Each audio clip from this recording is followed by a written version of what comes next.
Istat ama ahla fa'abau ayudayyifuhuma. Tapi kampung situ kampung pelit. Jika semuanya tidak mau yang ngasih apa? Makan. Tapi pas mau keluar dari kampung, ada tembok, ada kayak prasasti itu, yang mau roboh. Yang mau apa? Roboh. Terus sama Nabi Khidir, tembok yang mau roboh ini ditata. Ditata jadi baik lagi. Nabi Musa kata Nabi Musa, kok kurang pegawaian mau medit. Pak ribu urusi, jadi makanya dendam sama orang meditnya agak sunat. Karena Nabi Musa juga marah sama Nabi Khidir. Orang kayak kampung kayak begitu pelit kok temboknya apa rusak kamu benahin gitu. Jadi Nabi karena seorang manusia, apapun hebatnya Nabi ini seorang manusia, tentu kalau ngandani cara Jawa atau menghitopi pasti ngendikan sama yang di depannya. Tapi bukan berarti hukum ini khusus pada yang di depannya, tapi menjadi umum. Kenapa menjadi umum? Ya karena kebaikan itu boleh dilakukan oleh siapa saja. Misalnya Rasulullah ngendikan sama Mu'ad, ya Mu'ad inni uhibbuka, fala tada'anna dubura kulli sholatin. Wa fi riwayatin fakul fi duburi kulli sholatin, Allahumma a'inni ala zikrika wa syukrika wa husni ibadatik. Itu jelas kalimatnya Nabi, ya Mu'ad, saya mencintai kamu. Maka jangan pernah engkau tinggalkan setelah sholat, kamu membaca Allahumma a'inni ala zikrika wa syukrika wa husni ibadatik. Ya Allah, tolonglah kami supaya selalu mengingat engkau ala zikrika dan mensyukuri nikmat engkau, dan tolong kami selalu beribadah kepada engkau. Lalu kalau melihat asbabil wurud, kalau dalam ilmu hadis biasanya disebut asbabil wurud, kalau dalam ilmu Quran disebut asbabin nuzul, tentu yang didhawuhi itu ya Mu'ad. Tapi Anda tidak boleh begini, saya tidak wiridan itu, yang disuruh Nabi kan Mu'ad, saya kan tidak Mu'ad. Itu tidak boleh seperti itu. Makanya kita tidak boleh terlalu tekstual, karena tadi resikonya Anda tidak mengikuti kaidah al-ibratu bi umumil lafzi la bi khususi sabab. Sebab itu saya tadi di kantor rektorat ya Pak Ordas ya, bilang nanti untuk kajian yang di kantor rektorat pakai kitab Syajaratul Ma'arif, karena kitab itu juga yang sekarang dalam proses penerjemahan saya dengan Pak Quraisyab di PSG, yang di sini pakai kitab Itqon. Nanti mulai bulan depan, karena saya dipaksa untuk meneruskan. Ini sudah kayak Tuhan saja maksa-maksa. Itu pakai kitab Itqon, nanti babnya tak kasih yang mendesak untuk diketahui, termasuk apa? Al-ibratu bi umumil lafzi la bi khususi sabab. Sehingga di Quran misalnya begini, ada cerita begini. Nabi Isa itu bilang begini, saya ini siapa? Saya ini adalah orang, kata Nabi Isa, wa ja'alani mubarakan aynama kuntu. Saya adalah orang yang di mana-mana itu memberi berkah, memberi manfaat kepada siapa saja. Itu jelas tentang Nabi Isa. Tapi oleh ulama dikasih judul yang umum, babu nafil ibad bikullil bilad. Bab bahwa seseorang harus bermanfaat hidup di mana saja, kapan saja. Meskipun itu Allah cerita tentang Nabi Isa. Tidak bisa kamu bilang itu kan Isa, saya kan tidak Isa. Tidak bisa seperti itu. Isa adalah ibaratun an ahlil khairi. Isa adalah figur orang baik. Tentu yang dilakukan baik. Tentu kebaikan boleh ditiru siapa saja. Jadi sehingga nanti pada akhirnya nama-nama yang disebut Allah di Quran itu kalau nama orang baik tentu kita boleh ikut. Paham ya? Kalau nama orang buruk tentu kita tidak boleh ikut. Ya gitu aturannya. Sehingga tadi ada al-ibratu bi umumil lafzi la bi khususi sabab. Jadi yang jadi pegangan adalah standar kalimat umum dengan pemaknaan yang ditentukan ulama. La bi khususi sabab, tidak terkait sebab itu. Misalnya yang paling masyhur tentu dalam hadis Madinah itu kira-kira kan utaranya Mekah ya, kira-kira ya. Utaranya Mekah apa selatannya? Utaranya kayak, utaranya. Dulu penduduk Madinah itu kalau bikin kloset itu, pokoknya kalau qada'ul hajat itu menghadap ke utara atau selatan. Terus kata Rasulullah, kalau kamu sedang qada'il hajat, sedang buang kotoran tuh jangan menghadap Ka'bah, juga jangan membelakangi Ka'bah. Itu Nabi redaksinya unik. Walakin syarriku au gharibu. Tetapi kamu menghadap barat atau menghadap timur. Itu semua riwayat walakin syarriku Al-gharibu, tapi kamu menghadap barat atau timur. Nah, artinya apa? Kata syariku al-gharibu adalah binisbat di ahli Madinah. Karena orang Madinah posisinya di utara Mekah. Sehingga kalau menghadap utara atau selatan berarti menghadap Ka'bah atau membelakangi Ka'bah. Dan itu tidak boleh dalam proses qada'il hajat, masbuk kotoran. Terus Nabi memerintahkan menghadaplah ke barat atau ke timur. Nah, al-ibratu bi'umil lafzi la bi khususi sabab juga direvisi oleh ulama begini, kecuali sebab itu ada ilat. Maka kalau demikian yang dimenangkan ilatnya bukan teknya. Saya ulang lagi, yang dimenangkan ilatnya bukan teknya. Kayak tadi di hadis itu kan Nabi ngintikan apa? Tetapi menghadaplah barat atau menghadap ke timur. Tentu orang Indonesia malah kalau itu kebalikannya. Orang Indonesia kalau ke barat atau ke timur kan malah menghadap Ka'bah atau membelakangi Ka'bah. Di sini pentingnya ijtihad.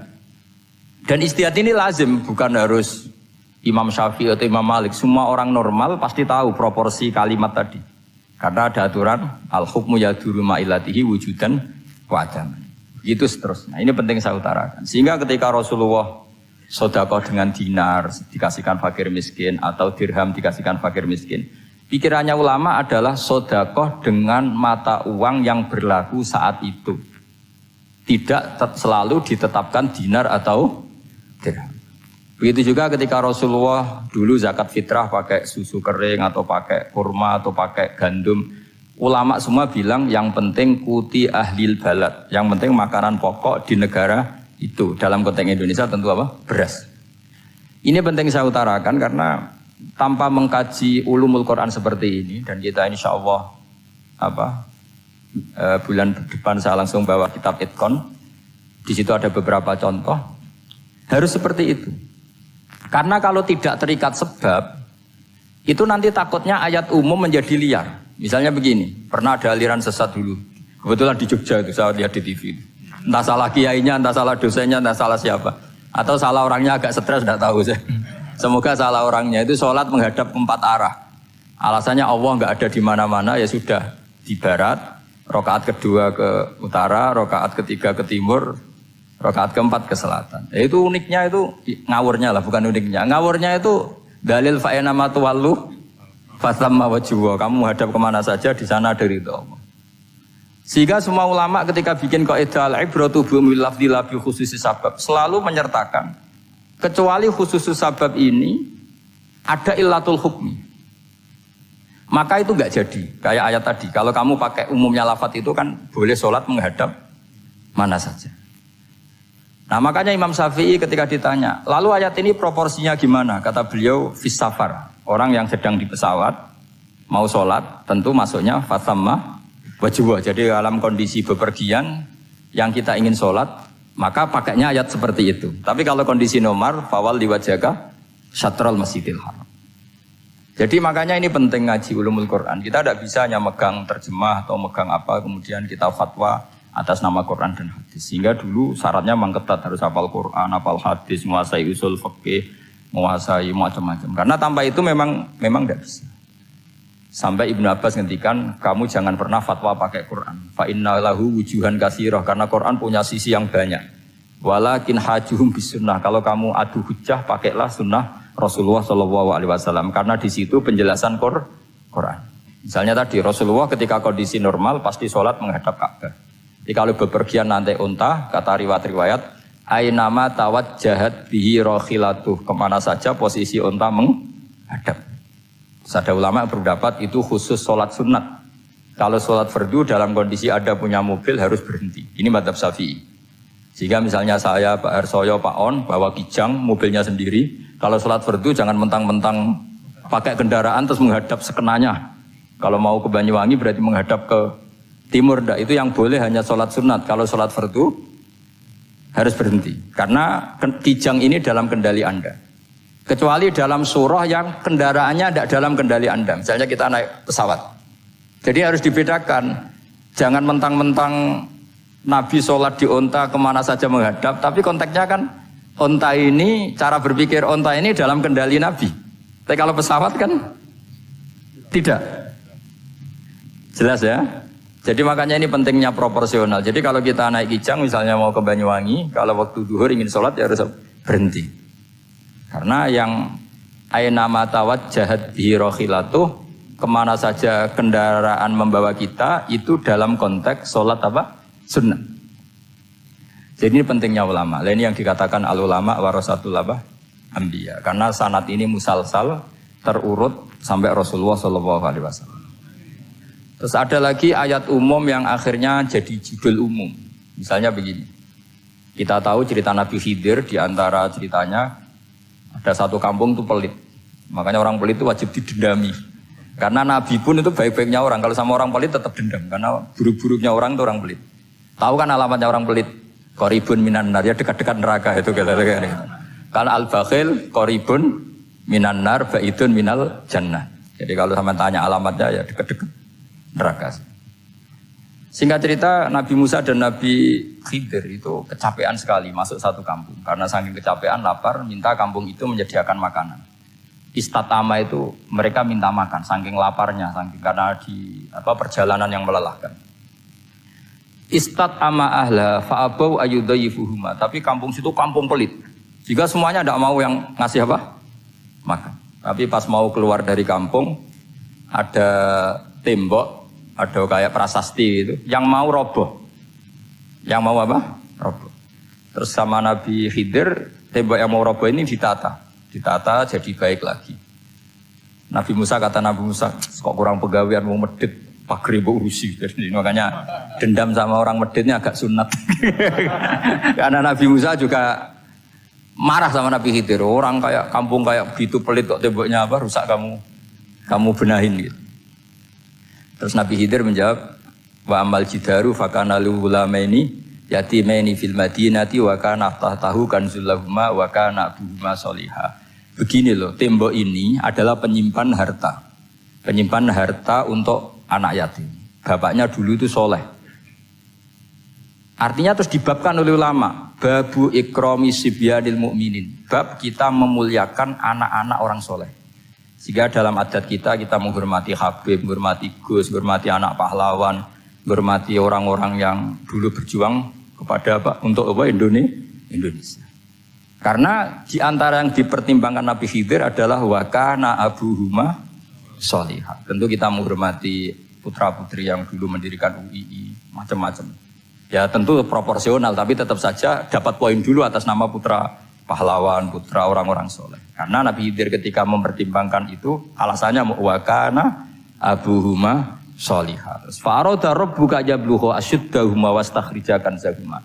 Tentu Allah ingin kalau tembok ini roboh kemudian kelihatan khazanahnya atau tabungannya nanti dipakai orang-orang dolim. Kalau dipakai orang dolim maka yang berhak tidak mendapatkan. Sama, negara ini itu dimerdekakan oleh para pahlawan supaya dikelola secara kesolehan, supaya dikelola secara orang baik. Maka orang soleh semua harus ikut kompetisi dengan tanda kutip merebut negara. Karena apa? Tapi tentu tidak perlu chaos, tidak perlu anarkis. Karena tentu kemerdekaan ini dibela-belain supaya kita jadi baldatun thayyibatu wa rabbun ghafur. Sama, pertimbangannya Nabi Khidir, kalau ini kebongkar, tersibak, pasti diambil orang-orang dolim. Dan akhirnya yang yatim tadi tidak dapat. Akhirnya dibabkan lagi di bab tertentu. Bab menjaga harta supaya tidak dikuasai orang zalim. Jadi akhirnya menjadi sekian varian ilmu. Pertama, varian ilmu bab menghormati anak orang soleh. Terus bab supaya harta ini tidak dikuasai orang zalim dan seterusnya dan. Nah saya harapkan nanti dengan ulumil Quran kitab Itqan itu nanti aturan-aturan seperti itu tertanam pada Anda. Sehingga sebetulnya ulama fikih yang ngarang kitab sampai satu boto-boto itu sebetulnya ya normal-normal saja. Kalau sampean sudah mengkaji ilmu yang kayak saya kaji itu normal-normal saja. Misalnya begini, saya beri contoh ya. Orang munafik itu disifati Allah gimana? Wa idza qamu ilas sholati qamu kusala. Orang-orang munafik adalah orang ketika mau sholat itu bermalas-malasan.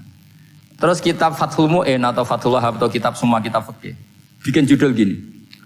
Saya masih ingat takbirnya. Wa yusannu nasyatun li sholatin. Disunatkan kalau sholat itu ketok gumrigah, ketok semangat.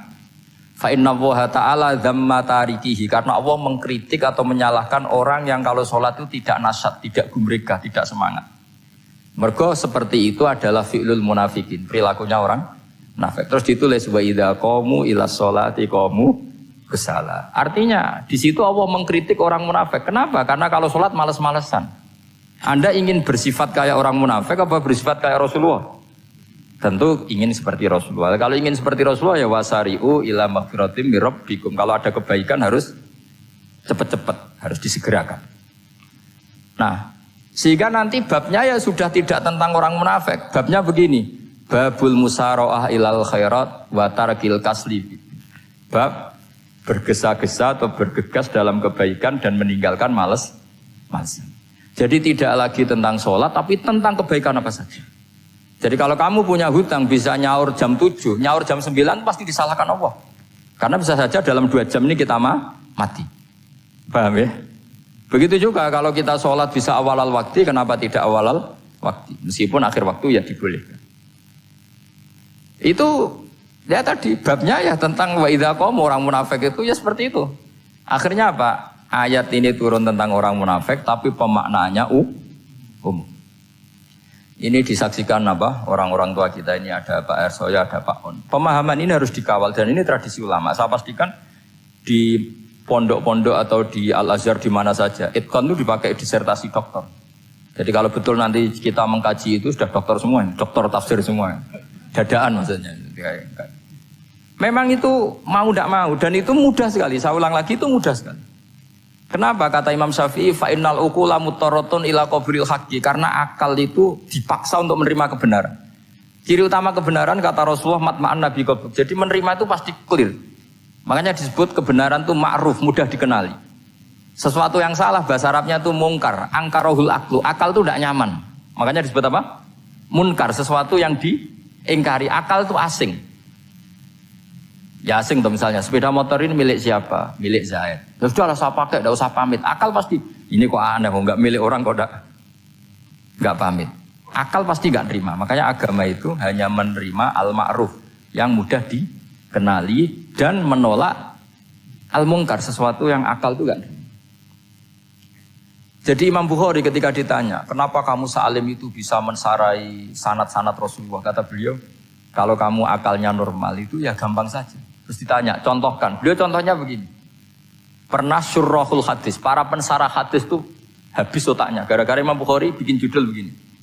Babu sihhati tolakil akhros. Ingat-ingat ya. Babu sihhati tolakil akhros. Bab sahnya tolaknya orang bisu. Orang bisu itu orang nggak bisa ngomong tuh kalau bahasa Jogja. Bisu ya? Bisu. Bisu itu cerita bab sah tolaknya orang akhros. Ternyata apa? Sekian riwayat yang dipakai itu begini. Ana wa kafilul yatim kahataini fil jannah. Nabi pernah ngendikan saya dan yang merawat anak yatim kahataini fil jannah. Wa asyara bi musabbihatihi wal wusta. Pokoknya Nabi ngendikan begini. Paham ya? Maksudnya apa? Betapa yang merawat anak yatim itu sangat dekat dengan apa? Dekat dengan Nabi di apa? Surga.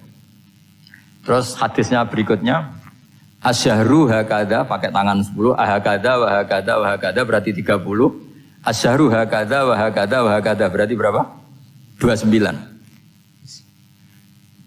Terus berikutnya hadis Aisyah sholat lama, terus ditanya orang di tengah-tengah sholat. Aisyah kenapa sholat lama? Fa'asyarat nahwas sama. Kemudian Aisyah memberi isyarah nahwas sama. Ternyata saat itu gerhana apa? Mata. Itu surahul hadis bingung semua. Ini cerita tolaknya orang bisusah kok ngelantur kemana-mana. Ternyata maksudnya Bukhari begini. Maksudnya Imam Bukhari.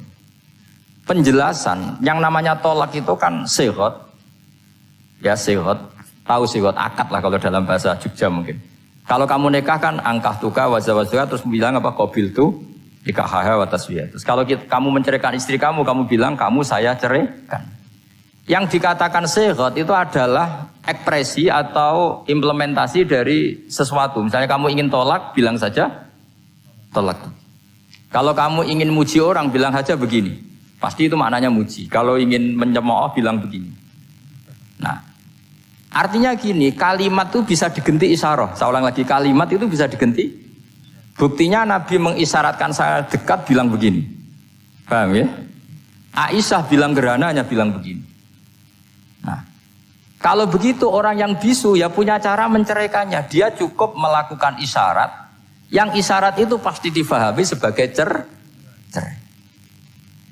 Artinya kalau orang memahami Quran hadis seperti itu, hal-hal yang mungkin gak terlintas dalam pikiran Anda, ternyata itu jadi dalil. Artinya apa? Rasulullah yang bisa ngendikan saja kadang menjelaskan sesuatu pakai isyarah. Nah, dengan demikian terus jadi rumus. Al-isyarah al-mufhimah bimanzilatin nutki. Isyarah yang memahamkan sama dengan ucapan. Sehingga ini pengganti ijab qabul.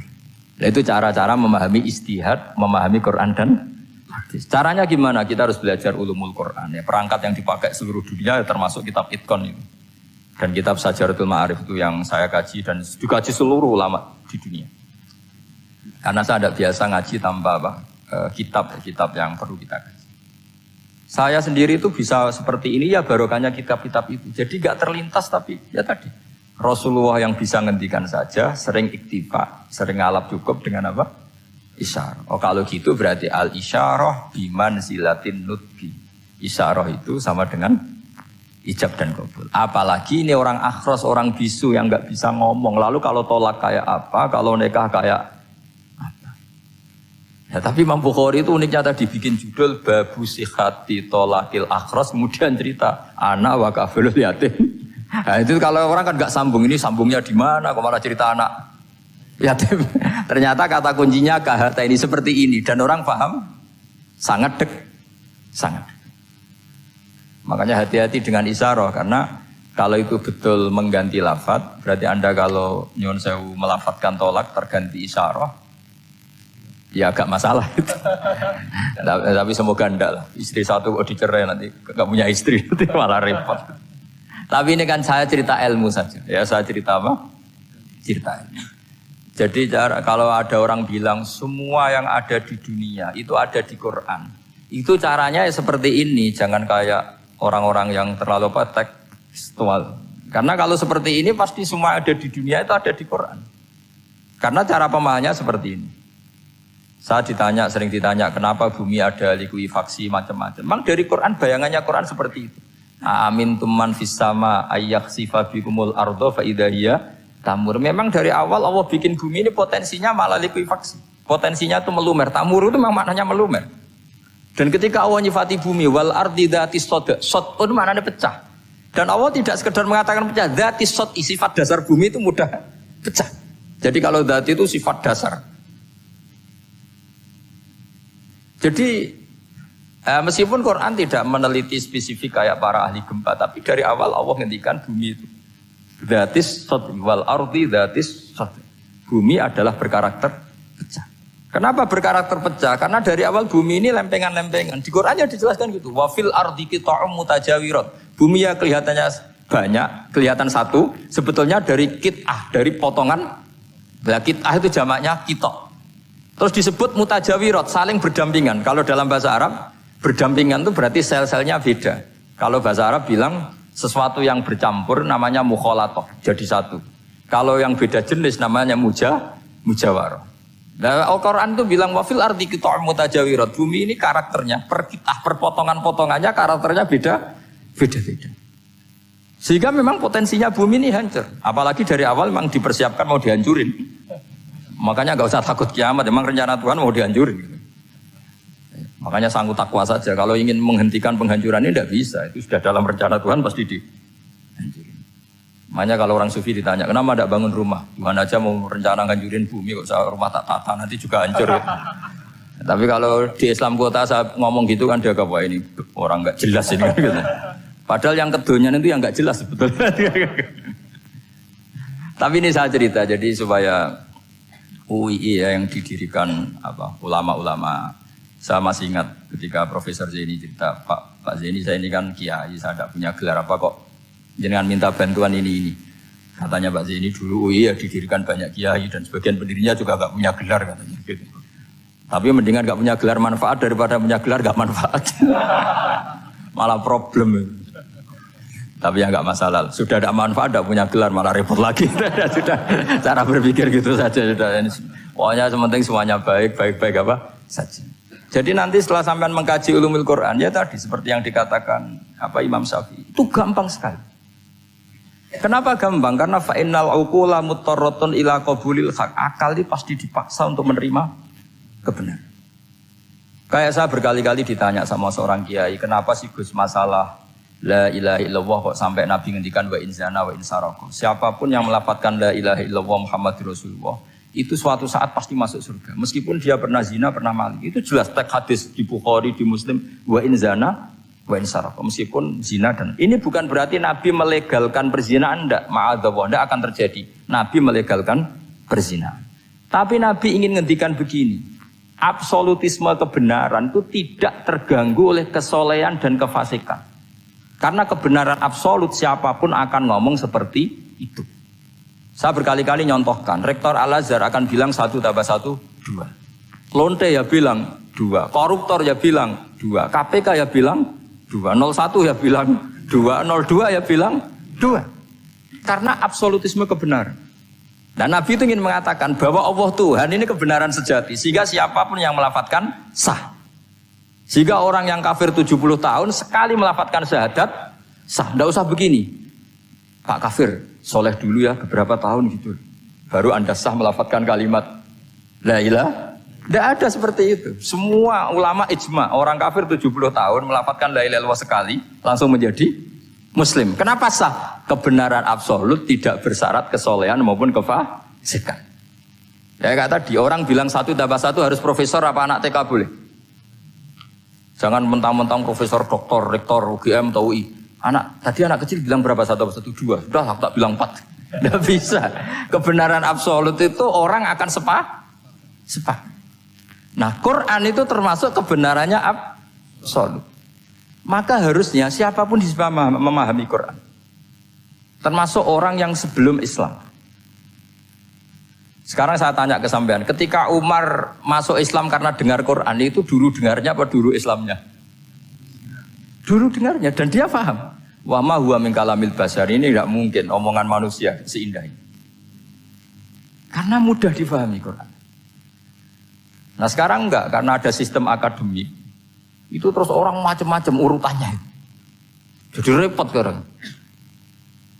Kalau kata tafsir At-Tabari lebih ekstrim lagi.